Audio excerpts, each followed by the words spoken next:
NDA माफ कीजिएगा, BJP ने उनके सामने ये शर्त रख दिया कि या तो अपनी पार्टी का बीजेपी में विलय कर दीजिए, या तो फिर एमएलसी पद नहीं मिलेगा आपके बेटे को और मंत्री पद छोड़ना पड़ेगा। हालांकि बीजेपी की रणनीति ऐसा हमेशा से रहती आई है और ये उपेंद्र कुशवाहा समझते हैं, बहुत भली भांति समझते हैं, उसके बावजूद भी उनके जाल में फंसे। हालांकि अभी भी 4 विधायक आरएलएम के पास यानी कि उपेंद्र कुशवाहा के पास है, और कल ही अभी प्रदेश अध्यक्ष बनाया गया आलोक सिंह को। तो उपेंद्र कुशवाहा पूरा प्रयासरत रहे कि विलय न करना पड़े, क्योंकि 4 विधायक जिस पार्टी के पास हो वो क्यों किसी के साथ विलय करेगा। तो ये एक बड़ा प्रश्न उपेंद्र कुशवाहा के सामने था। कल मीटिंग्स हुई पार्टी नेताओं की, और एक बार फिर से दिल्ली में भी उनके सारे प्रदेश से लेकर के तमाम कार्यकर्ताओं की एक मीटिंग है। तो उसमें भी क्या तय होना है ये देखने की बात है, लेकिन आज ये साफ हो चुका है कि दीपक प्रकाश अब मंत्री नहीं रहेंगे, क्योंकि एमएलसी नहीं बन पाएंगे।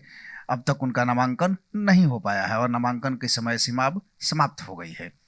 तो आगे क्या उपेंद्र कुशवाहा की रणनीति होगी, क्योंकि अब जो कुशवाहा के नेतृत्व के रूप में बीजेपी जैसा समझ रही है कि सम्राट चौधरी जब मुख्यमंत्री बना दिए गए हैं तो कुशवाहा के सबसे बड़े लीडर सम्राट चौधरी हो गए हैं, तो अब उपेंद्र कुशवाहा की जरूरत एनडीए को नहीं है, बीजेपी को नहीं है, क्योंकि बीजेपी ने बड़ा दांव खेल दिया है।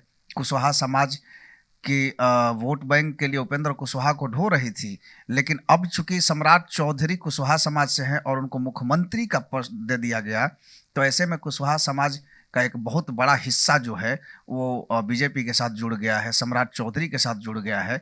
तो ऐसे में उपेंद्र कुशवाहा को ढोते रहना बीजेपी के लिए थोड़ा मुश्किल लग रहा था।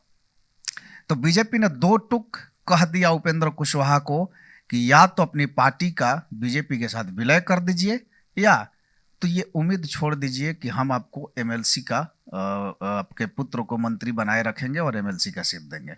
तो कुल मिला के ये चीजें सामने आई हैं। तो आज का सबसे बड़ा अगर कोई दाव रहा है वो है बीजेपी का, तो उन्होंने उपेंद्र कुशवाहा को किनारा कर दिया, और अब उपेंद्र कुशवाहा की बारी है कि वो क्या करने वाले हैं। क्या वो एनडीए में बने रहेंगे या एनडीए से बाहर जाएंगे।